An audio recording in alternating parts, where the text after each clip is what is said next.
Hello বন্ধুরা, সবাই কেমন আছো? চলে এলাম একটা ছোট্ট মিনি ব্লগ নিয়ে। ভাবছো তো কোথায় এসে গেছি, এত ঘন্টা কেন?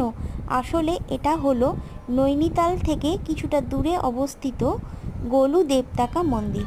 এখানে কয়েক লক্ষ ঘন্টা আছে, বিভিন্ন সাইজে, ছোট বড় মাঝারি, আর তার সাথে আছে একটা করে ছোট ছোট চিরকুট। বলা হয় যে কারোর কোনো মনস্কামনা থাকলে একটা ছোট চিঠিতে সেটা লিখে ঘন্টার সাথে যদি বেঁধে দেওয়া হয় তাহলে নাকি তার মনোকামনা পূর্ণ হয়। তাই এখানে প্রচুর ঘন্টা বাঁধা আছে।